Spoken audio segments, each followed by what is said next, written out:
But I ask because, Yeah. do you feel like you're part of a new establishment that's being created?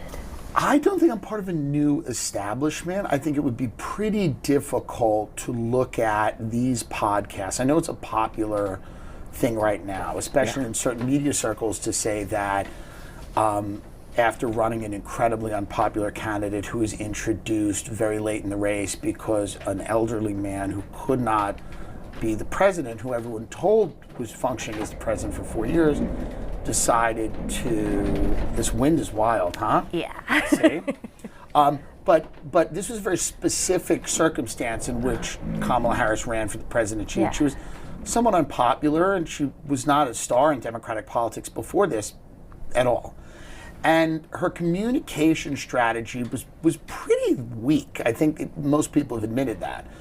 So to hang this defeat all on a few podcasts and to say that they were the problem, I just don't buy the narrative. So I don't think I'm a new establishment. If you weigh, again, a few comedians with podcasts versus all of the people that supported Kamala Harris, Democrat donors, billionaires, big people, if the idea is that me and a few comedians have more power than multi-billionaires, huge media institutions, a whole political party apparatus, I just don't think most people are going to buy that. I think it seems like a great way to excuse running an unpopular candidate on a platform that American people weren't sold on. I think even beyond politics, though, even beyond the question of the election, like, again, I know the liberal Joe Rogan conversation is so dominant, and I think not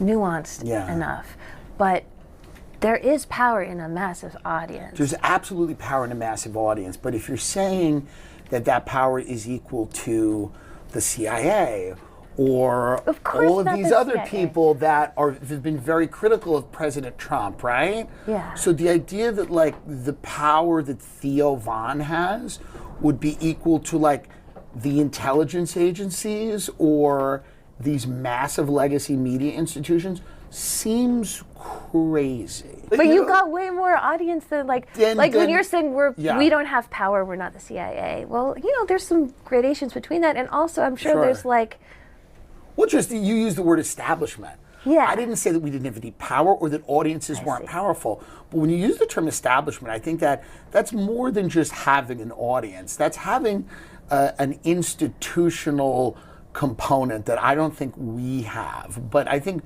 legacy media does. I think the government and the intelligence communities do. I think Hollywood certainly does. And I think all of those people, all of those power factions have worked together for a very, very, very long time. So to say that a few comedians with podcasts equal that seems crazy. I see to why me. you say. Okay, I understand. That's the only thing I'm saying.